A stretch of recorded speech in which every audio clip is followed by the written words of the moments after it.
Voilà, comme on vous l'a promis lors de notre magnifique live dans le Negev sur les pas de Ben Gurion, on était déjà avec nos amis Gilles et Marie qui sont intervenus.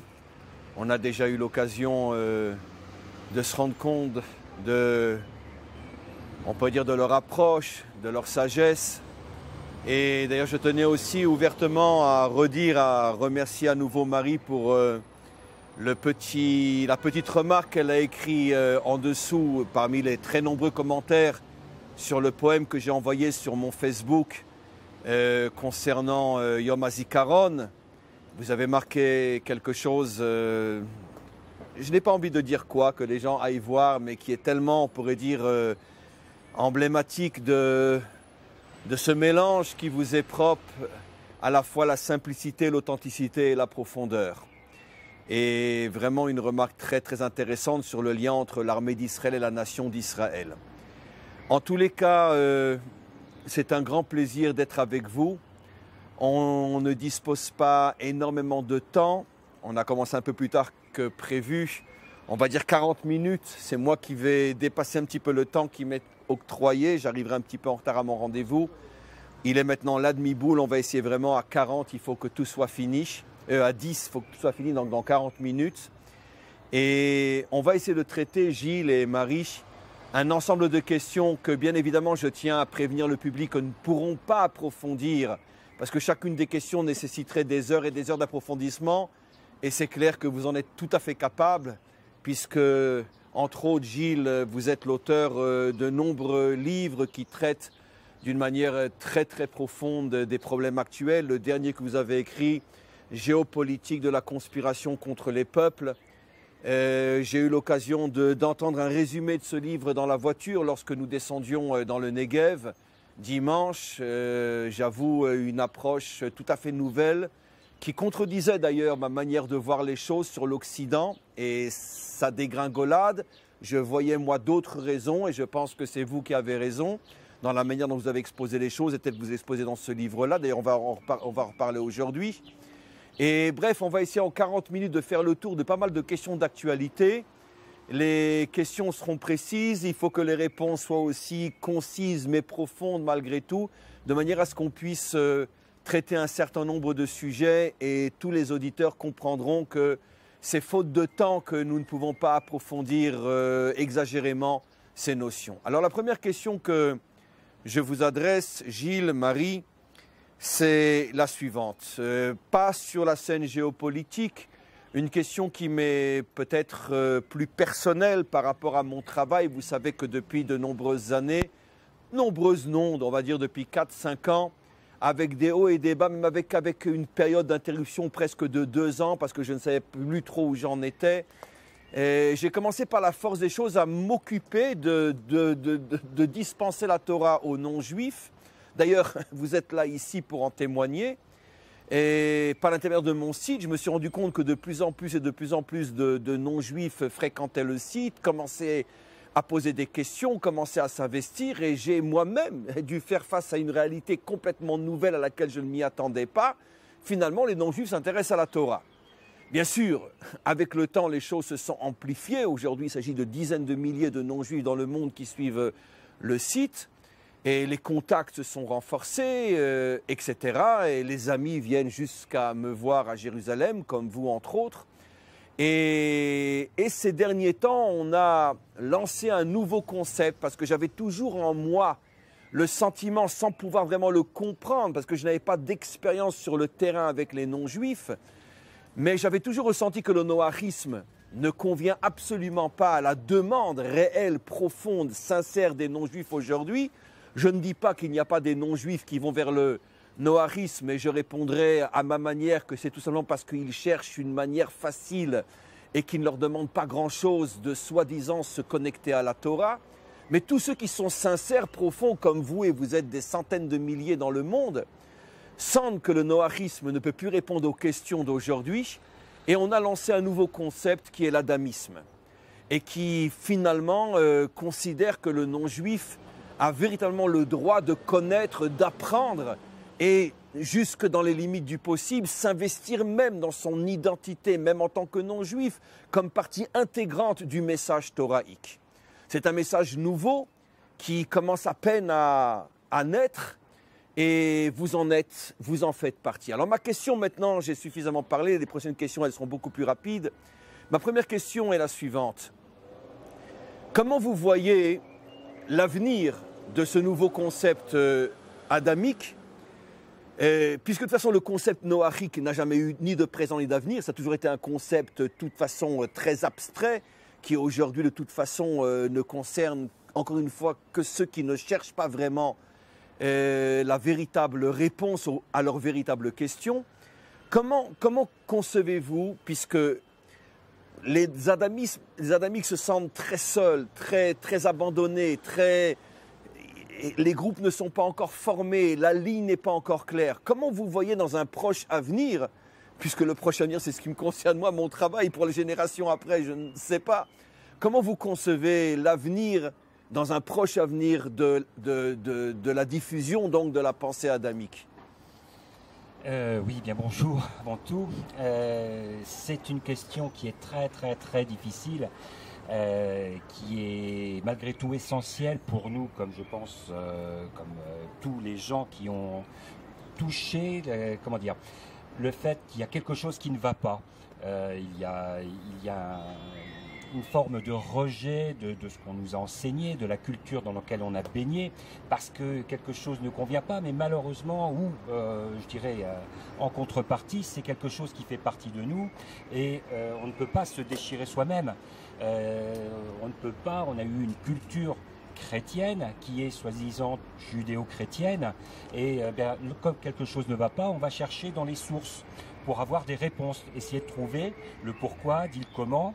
Donc on va trouver quel est le problème pour pouvoir corriger. Donc la façon dont on voit l'avenir, ensuite je crois que c'est pour le moment des questions chaque fois individuelles. J'ai ma propre intuition, parce qu'il n'y a pas de vérité. Je dirais que quelle est la chose essentielle qui, à votre avis, manque pour avancer le projet de la diffusion de la Torah au sein des non-juifs? Manquerait-il quelque chose? Peut-on envisager que l'enseignement suffit, ou il faudrait des structures, il faudrait quelque chose? Il faudra des structures, mais la grande difficulté par rapport à notre vécu, c'est d'avoir un dénominateur commun entre tous les, disons, adamiques non-juifs, bien sûr. La grande difficulté est là, puisque c'est une question de logique. Pour ma part, j'entends que les adamiques, ça correspondrait à 70 nations, ce qui signifie en toute logique que ce n'est pas une seule nation. Ce n'est pas que les francophones, c'est évident. Non, mais une nation, qu'est-ce qu'une nation? Ensuite, il y en a différentes. Donc, en fait, je suis un adamique, un autre est un adamique. Mais quel est le lien entre nous? Je pense que c'est ça qu'il faut arriver à définir. Et l'avenir, à mon avis, c'est à travers une morale nouvelle qui se libère de la charge culturelle qui nous a un petit peu plombés. Donc c'est arriver à diffuser, à intégrer et adhérer. La notion d'adhésion me semble très importante à des valeurs qui soient cadrées sur quelque chose de concret. Donc c'est une sorte de charte de la morale adamique. Bon, j'aime pas le mot, c'est du français, mais quelque chose à définir. Ou plutôt une sorte de charte de l'identité adamique. Là c'est déjà mieux dit. Oui, certainement. Et arriver à retrouver cette identité adamique. Il faut la retrouver, il faut la construire. Ce que je pense individuellement, moi personnellement, c'est que nous en sommes au point où était Abraham. Abraham avant d'être appelé Abraham. Oui, voilà. À ses débuts. Abraham. Il était dicté, je suis un petit peu au court, par ceux qui forment l'absolu, l'extrémisme. Ce qui correspond à l'identité occidentale aujourd'hui. Alors sachez que justement sur ce point, après on va passer à une autre question, et de ce que je sais moi, de mon expérience sur le terrain, donc dans ma confrontation avec mes très nombreux élèves non juifs qui se réclament de l'identité adamique, c'est qu'il y a une grande discussion au sein des non juifs. Certains pensent que pour l'instant, dans la mesure où pendant des millénaires, les non-juifs n'ont jamais entendu parler de la Torah sérieusement, à part pour la critiquer ou la diaboliser. On est dans la phase qui va durer peut-être encore des années, où les non-juifs ont besoin uniquement d'entendre et d'apprendre. Et les structures, hors de question pour l'instant, on ne met pas la charrue avant le bœuf. Et d'autres disent non, c'est sûr que pour l'instant on a besoin d'entendre et d'apprendre, mais on a besoin de structures, on a besoin de communautés, on a besoin de lieux où se rassembler, où se retrouver, etc. Et ce sont deux avis qui s'opposent l'un à l'autre.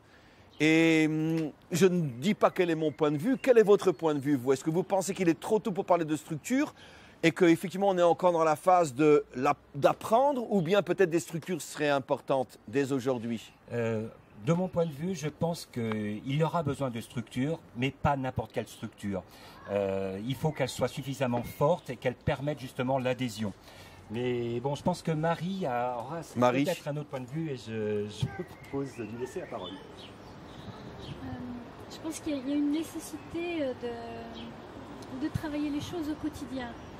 Au quotidien, c'est vrai que le peuple juif a toutes ces mitzvot, toutes ces tâches à réaliser pour se conformer à la Torah, qui représente, je crois que vous aviez dit, 80% du quotidien à peu près. Presque 100%, sans exagérer, sincèrement. Et, même quand je prends un verre d'eau, je dois me souvenir que le bon Dieu, il existe. Et faire une bracha avant. On me laisse pas tranquille. C'est sûr, c'est sûr. Et nous, en dehors de vos cours, pour le moment, on n'a rien. Rien du tout. Et ce qui manque, ce sont effectivement des structures. Alors, structures d'accueil, on ne sait pas sous quelle forme, on ne sait pas encore, mais quelque chose qui puisse garantir... Accompagner votre vécu, pas seulement l'étude. Voilà, et pas seulement l'étude. C'est la question fondamentale sur laquelle reviennent tous les non-juifs, adamiques ou noachiques, peu importe. Oui. Vous les juifs, vous sentez le bon Dieu avec vous du matin au soir. Nous, quand on était chrétiens, c'était éventuellement le dimanche et les fêtes, mais personne chez nous le sent tous les jours. Et si maintenant on abandonne le christianisme, alors on ne le sent plus du tout, on n'a même plus le dimanche pour aller à l'église. Exactement. Et j'avoue que nous, les juifs, on reste sans réponse. C'est un souci qui nous hante. Où est la solution? Comment faire pour que le non-juif puisse se sentir accompagné par une présence spirituelle comme nous le sommes, ou même si ce n'est pas 100%, 20%, 15%, il n'y a même pas ces 20% aujourd'hui. Exactement. Et je réfléchis beaucoup sur ce sujet. J'ai mes idées, je ne vais pas les révéler aujourd'hui, mais c'est en train de mijoter et j'espère que dans les mois ou petites années à venir, je vais produire quelque chose qui peut-être permettra de répondre à beaucoup de questions dans ce sens. Il y a une chose que je voudrais rajouter, et effectivement, par rapport à votre question, il y a l'aspect rituel, il y a l'aspect spirituel. Et dans la spiritualité, la dimension morale est quelque chose d'important. Donc, s'il y avait un cadre dans lequel s'inscrire... D'actes. En acte, et oui, véritablement d'agir dans l'action, c'est dans le domaine politique. Je pense qu'il serait intéressant... Oui, mais beaucoup de gens vont vous dire, oui, mais nous, on a besoin d'action spirituelle. Mais la même problématique se pose à l'intérieur du peuple juif. Vous savez que chez nous, vous le voyez en Israël, il y a des juifs qui sont essentiellement spirituels et qui vivent ce qu'on appelle les orthodoxes, etc., qui vivent essentiellement de spiritualité et qui n'en ont strictement rien à faire de la scène politique, économique, sociale. C'est pas leur truc. D'autres, c'est exactement le contraire. Mais donc ça se retrouve. Il y a un lien. Oui, mais je pense qu'on ne pourra pas passer l'étape de qu'est-ce qu'on fait spirituellement, concrètement en tant que non-juif toute la journée. Et les juifs n'ont jamais eu à répondre à cette question puisqu'elle ne leur a jamais été posée. Je pense que c'est la première fois depuis la création du monde qu'on demande aux juifs, que les non-juifs demandent aux juifs, aidez-nous sans être idolâtres à être avec Dieu comme vous, de la même manière en faisant quelque chose. Cette question n'a jamais été demandée depuis la création du monde. C'est la première fois que les non-juifs parlent de cette manière-là aux juifs. Et c'est une première dimension de la lumière des nations, peut-être. Voilà, Marie, une dernière question, parce que je voudrais qu'on passe à d'autres questions. Rapidement, non, je pense effectivement que la solution politique est indispensable. Et effectivement, on se rend compte que dans le discours noachique, c'est ce qui manque également. Il y a un discours, entre guillemets, on va dire sous-juif, de soumission, et qui ne tient pas compte du fait que nous aussi, on a besoin de se construire de manière autonome. Et ça peut se faire également, ça doit se faire également par un système politique établi. Voilà, donc je vais maintenant passer à une autre question dans un autre domaine, beaucoup plus sur l'actualité. La question qui était notre débat dans la voiture, je voudrais que vous reveniez sur votre réponse, mais d'une manière beaucoup plus rapide et synthétisée et condensée. Voilà, donc c'est un fait que plus personne ne peut nier aujourd'hui. L'Occident a vendu son identité, il ne respecte plus son histoire, il ne respecte plus ce qu'il est, ce qu'ont été ses valeurs, ce à quoi il a appartenu, ce pourquoi il s'est battu, ce pourquoi des millions sont morts. Aujourd'hui, d'une manière, j'avouerais, honteuse, l'Occident se trahit lui-même et finalement accepte qu'une identité ou des identités étrangères qui n'ont strictement rien à voir avec le passé occidental viennent s'imposer et viennent finalement transformer, falsifier jusqu'à remplacer l'identité européenne et occidentale par une nouvelle identité qui fait que, dans un premier temps, sur le plan idéologique, l'Europe, l'Occident disparaît et peut-être après, ça sera pire encore, car tout le monde imagine ce qui peut se passer si on ne freine pas les choses suffisamment à temps. Alors, moi, j'avais émis l'idée, et c'est là que vous m'avez corrigé, que cette perte d'identité, cette complicité à son propre assassinat venait du fait que finalement l'Occident n'avait plus vraiment de valeur. Et comme la nature a horreur du vide, finalement, tu n'as rien à proposer aux Français aujourd'hui. Le patriotisme, la nation, tout le monde s'en fout royalement. Il n'y a pas un Français qui est prêt à mourir pour sa patrie aujourd'hui, en tout cas un Français bénévolement. Si c'est pour de l'argent, c'est autre chose. Mais c'est évident que c'est pour ça qu'on a annulé l'armée obligatoire, parce qu'il n'y a plus de patriotisme dans aucun pays au monde occidental. Et moi, je disais que c'était par manque de valeur, donc les autres prennent la place. Et vous avez une autre thèse. Vous me dites que non, c'est dans l'esprit occidental, depuis même sa naissance, que tout se préparait à en arriver là. Alors pourquoi? Expliquez. Oui, donc ça va être un petit peu complexe en quelques mots. Je dirais que j'ai la théorie, la thèse que qui est d'ailleurs dans ce livre-là. En partie. La dimension spirituelle n'y est pas vraiment, mais dans le fond, elle y est. En ce qui concerne les gens qui sont prêts à mourir pour leur patrie, pour quelque chose qui les dépasse, il y a toujours eu. Maintenant, la particularité, il y a une formule qui dit que d'un côté, il y a ceux qui sont prêts à mourir pour des idées, et de l'autre, il y a ceux qui en vivent. Et ceux-là en vivent très bien. Donc, je dirais que sa formule explique un petit peu tout. Donc, c'est là qu'on retrouve la conspiration contre les peuples. Il y a les peuples qui sont prêts à mourir pour leurs idées, pour leur idéal. Et puis, aujourd'hui encore ? Aujourd'hui encore, bien évidemment. La nature humaine est ce qu'elle est. Elle peut être influencée, mais fondamentalement... Mais si la France était prête à mourir pour l'histoire française, elle ne se laisserait pas dénaturer comme c'est le cas aujourd'hui partout. Mais qu'est-ce que c'est que son histoire? Son histoire, c'est aujourd'hui est attachée à des valeurs, le souci de l'autre et le souci de l'autre. Alors ça, c'est le point important, ne le lancez pas comme ça. Vous avez dit qu'en vérité, que on pourrait dire dans l'essence de l'esprit occidental, il y a dès le départ la philosophie de la curiosité de connaître l'autre et même de fondre dans l'autre. Oui. C'est-à-dire, expliquez ce point-là. Je dirais que l'identité primordiale occidentale pourrait se résumer à ce qui est un titre d'un film, qui est Orgueil et préjugés. Elle est faite d'orgueil, de dimensions orgueilleuses profondes et également de manière totalement liée, un sentiment de supériorité. Et il y a... Donc si on est orgueilleux et supérieur, on ne veut pas s'assimiler à l'autre. Il y a une contradiction qui est qu'on va toujours trouver mieux. Et il y a des mythes fondateurs. Le mythe est quelque chose de très très important. Dans la culture occidentale et chrétienne, il y a un personnage qui s'appelle Philon, qui était un juif d'Alexandrie. En Égypte. En Égypte. et qui a essayé qui a validé la Septante, donc la transmission de la Bible traduite en grec. C'est lui qui a validé. C'est lui qui a validé et il a défini que, parce qu'en fait c'était un contemporain de Shammai et Hillel avec qui il correspondait. C'était un personnage très très important. Son nom juif c'était comment? C'était un Racohen. C'était un Cohen. Oui. Il interprétait la Bible comme à travers le sens littéral et l'allégorie. Et donc l'allégorie étant ce qui va permettre de révéler la réalité, la vérité. Or, il se trouve que la Grèce est constituée, je dirais, l'essence grecque est allégorique. On retrouve à travers tous les personnages, tout le mythe fondateur de la Grèce.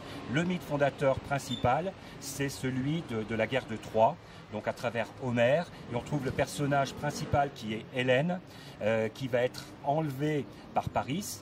Alors qu'elle est grecque, elle est finalement séduite par un Troyen. Oui, donc le choix, le personnage d'Hélène est quelque chose de fabuleux à analyser. Il révèle toute cette réalité de l'identité. De toujours chercher mieux que soi et d'y adhérer. Son premier mari était Ménélas. Elle a choisi son mari parce qu'il était le plus beau. Mais le plus beau ne suffit pas parce qu'il y a toujours plus beau que le beau. Et elle a trouvé Paris qui était plus beau que Ménélas. Donc elle a adhéré à Paris. Elle a adhéré, oui, et elle est devenue troyenne. Du coup, c'est Hélène, on l'appelle Hélène de Troie. Donc vous dites que finalement, d'ailleurs ça correspond, c'est absolument incroyable, ça correspond à un midrash. Vous dites que l'identité occidentale est fondée sur la volonté d'aller toujours plus haut et d'adhérer à ce qu'on trouve de plus haut, même si ça doit m'obliger à nier ce que j'étais quand j'étais à l'échelon en dessous. C'est ça. Ça me fait penser à cette fameuse échelle de Yaakov, où il voit des anges monter et redescendre. C'est-à-dire que tout s'arrête à un certain niveau. Mais nos maîtres expliquent dans la Torah orale que quand il a vu l'ange de Édom, le monde occidental, monter, lui, il ne redescendait plus. Oui. Il est monté jusque... À ce moment-là, c'est Hachem qui lui dit, les autres sont redescendus d'eux-mêmes, toi tu refuses de redescendre, c'est moi qui te ferai redescendre. D'après ce que vous dites, j'y ai jamais pensé de cette manière-là, ça veut dire qu'il y a dans la nature ou la culture occidentale cette volonté d'être toujours en vérité celui qui est le meilleur, mais ça va m'obliger finalement à changer constamment d'identité parce que je vais toujours trouver quelque chose de meilleur que moi.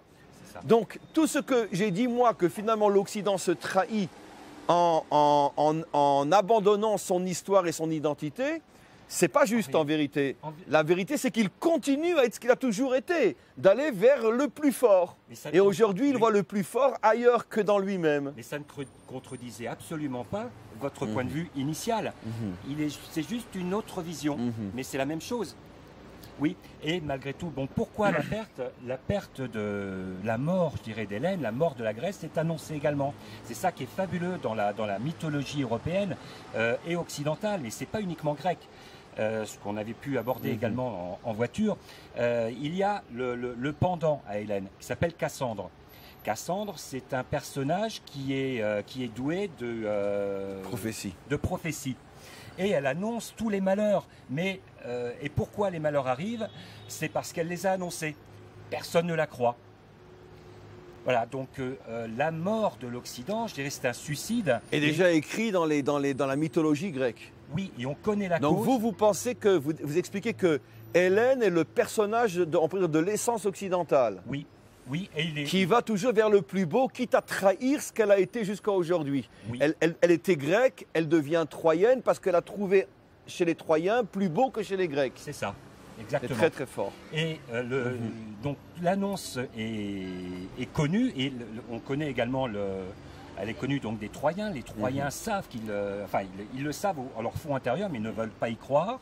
Et de la même manière, qu'est-ce qui va perdre les Troyens? C'est le cheval de Troie.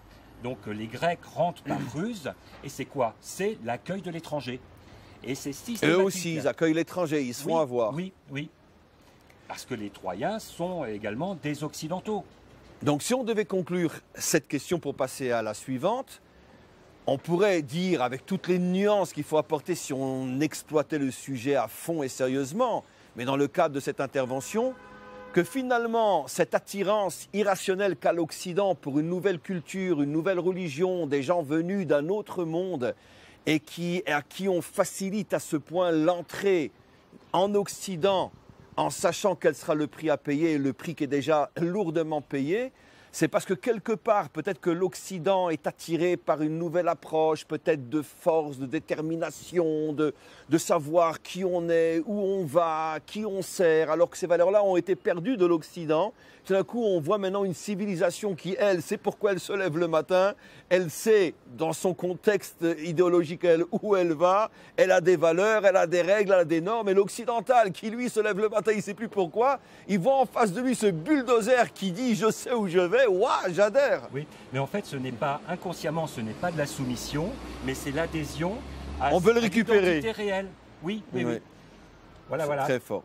Très bien, on va passer à une autre question. Merci vraiment pour cette réponse sur laquelle il y a à méditer, bien sûr, pendant des jours et des jours. Et on reviendra sans doute sur ces questions d'une certaine manière ou d'autre.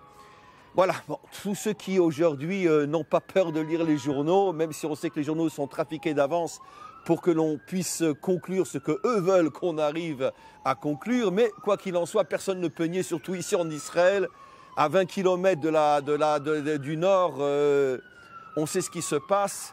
Et on voit malgré tout dans les journaux, la tension monte entre les Russes, les Américains, les Européens.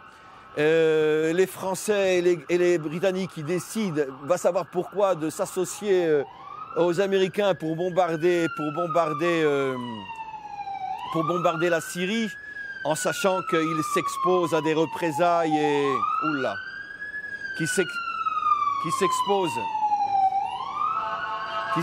à des représailles de la part des Russes et d'une autre manière par le terrorisme, puisque les Iraniens sont, on pourrait dire, les propriétaires de tout terrorisme, même sunnite dans le monde. C'est eux qui commanditent tout, comme on le sait. Et donc, la tension monte, les propos deviennent de plus en plus virulents. Est-ce qu'on parle clairement de guerre? C'est le discours officiel, on va vous rentrer dedans, etc. Est-ce que vous pensez sérieusement que ça y est, on est au bord de la Troisième Guerre mondiale et dans le langage biblique, on est vraiment dans les dernières phases de la guerre de Gog et Magog. Dernière phase, je dis bien, parce que pour nous, la guerre de Magog a commencé il y a fort longtemps, mais dans les dernières phases les plus terribles, en français, la Troisième Guerre mondiale, qui sera, d'après notre tradition, la dernière, et celle qui sera, malgré elle, la matrice de la délivrance finale, mais avec tous les drames que cet accouchement va opérer. Est-ce que vous pensez qu'on va y passer? Est-ce qu'on va y penser? Pour aller droit au but, je dirais d'abord que Einstein avait une formule qui disait que celui qui se veut un oracle échoue piteusement devant l'éclat de rire des dieux. Donc prévoir, dire ce qui va se passer, il ne m'appartient pas et je vais faire preuve un petit peu pour une fois d'humilité en disant que non, mais malgré tout on peut essayer d'analyser ce qui se passe. Le risque est très très important, il n'a jamais été aussi important. Maintenant, depuis la Deuxième Guerre mondiale, on a eu les missiles à Cuba, etc. Il n'a jamais été aussi important parce qu'il n'a jamais été aussi confiné. On pourra parler d'une guerre mondiale dans la mesure où les Américains peuvent très bien, et il y a un risque majeur d'affrontement avec les Russes, les Turcs sont présents, les Iraniens sont présents, et bien évidemment Israël est présent. Et c'est sur un tout petit territoire. S'il y a un affrontement entre les Russes et les Américains, ça se passera en Syrie, ça se passera au Moyen-Orient. Ça ne va pas se passer directement entre les États-Unis et la Russie. Actuellement, c'est ce qu'on a vu. Les Syriens ont été en première ligne. Par pays interposé. Oui, il n'y a aucun Américain, aucun Russe n'a été officiellement touché par les bombardements, par ce qui s'est passé actuellement. On pose ces pions. Mais les Iraniens, oui, jusqu'à présent... Jusqu'à présent, même quand Israël bombardait...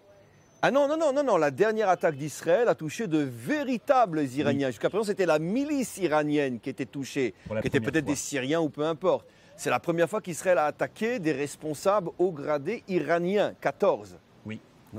Donc la tension monte malgré tout. Oui, c'est l'annonce qui a été faite par l'état-major israélien. C'est la première fois qu'il y avait un affrontement direct. On touche directement des Iraniens. Mais bon, l'Iran pourrait être le grand dindon de la farce. Ce qui se passe, c'est une partie d'échec.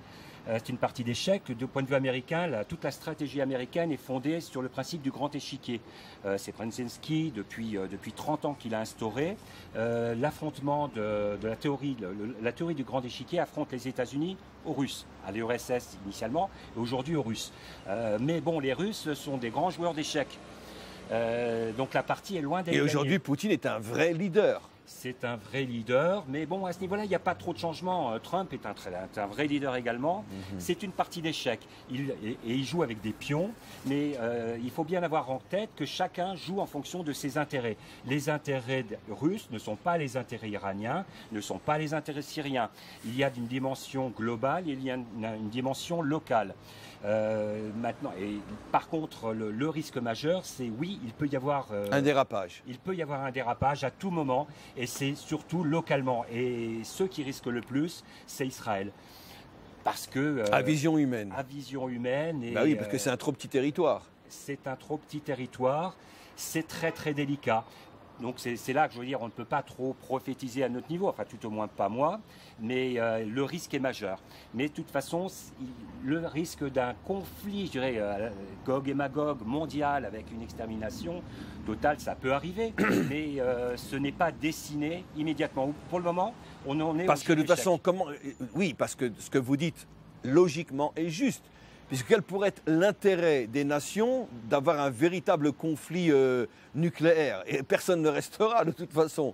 Et même les riches et les dirigeants qui ont déjà construit leur souterrain, etc., comme on le sait, avec des provisions pour plusieurs dizaines d'années, de toute façon, ils vont pas accepter de vivre comme des rats pendant 20 ou 30 ans. Il faudra, pour purifier l'air du monde, après une guerre nucléaire, il faudra peut-être 50 ans.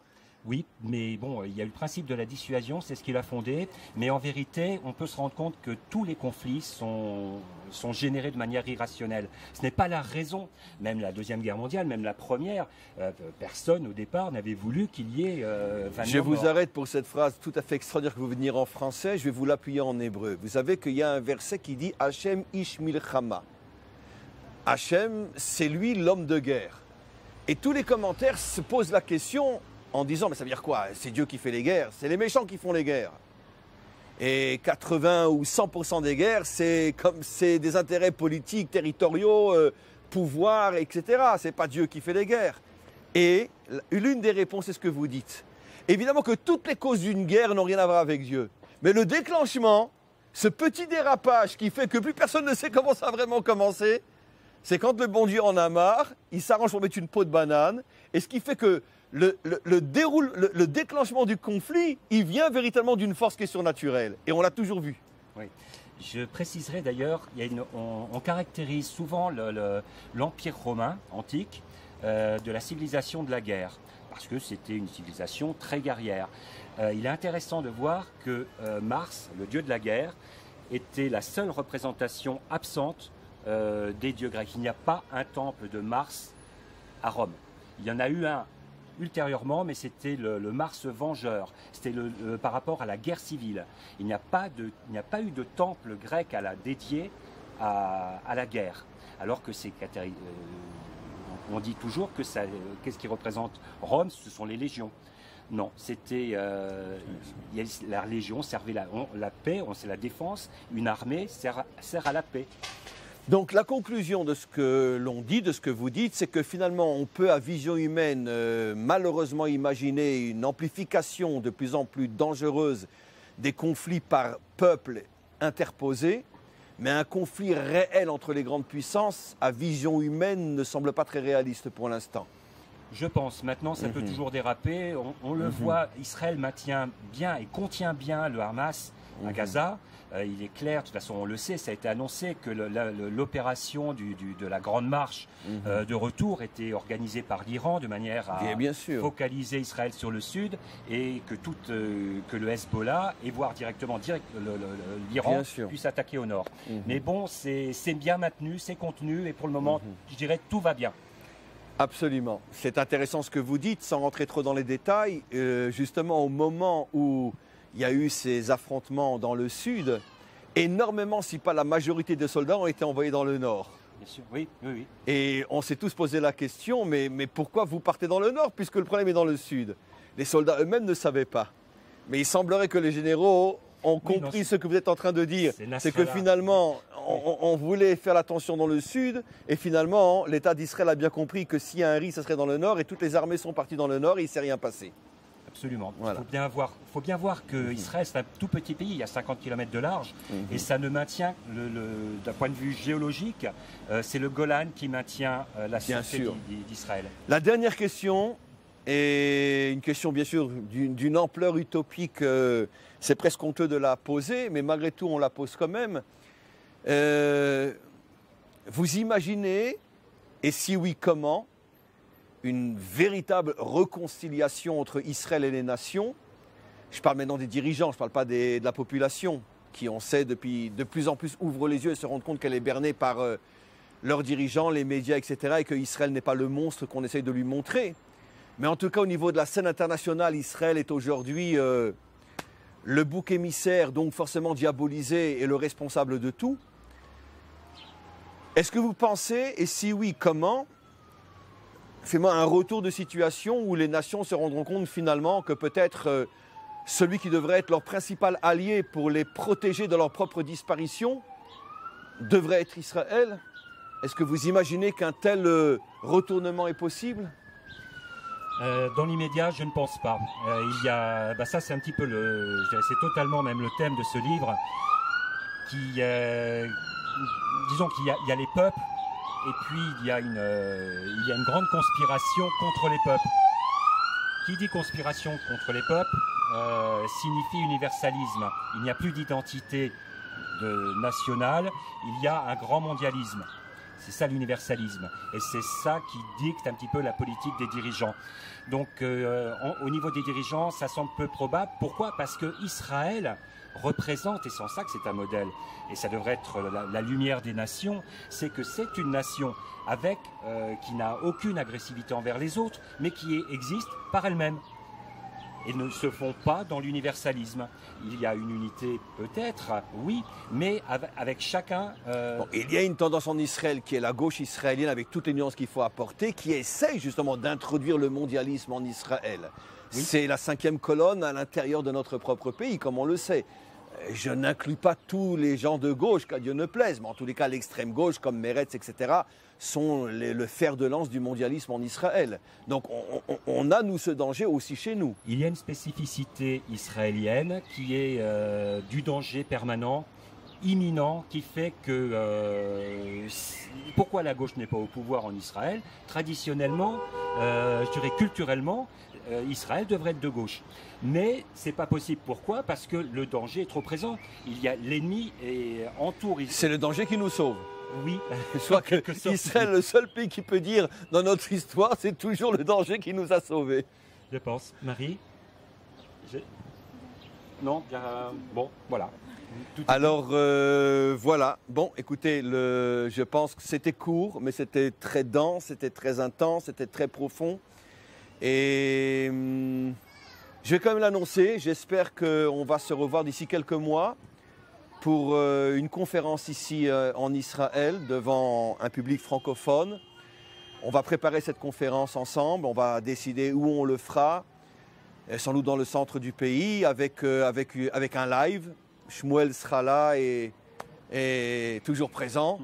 Et ce qui permettra à des milliers, des dizaines de milliers de juifs et de non-juifs partout dans le monde de se brancher à cette conférence en direct. Donc on aura peut-être 100 ou 150 personnes sur place, mais on aura des dizaines de milliers de par le monde, ne parlons pas du différé. Et donc on va se retrouver, si Dieu veut, dans quelques mois pour une grande conférence ici en Israël sur un thème qu'on définira, mais sera très certainement un thème touchant à l'actualité qui certainement en quelques mois va tellement se remplir que les sujets seront très faciles à trouver, malheureusement, à cause de tout ce qui va se passer d'ici là. Et en attendant, Marie et Gilles, merci d'être à nos côtés.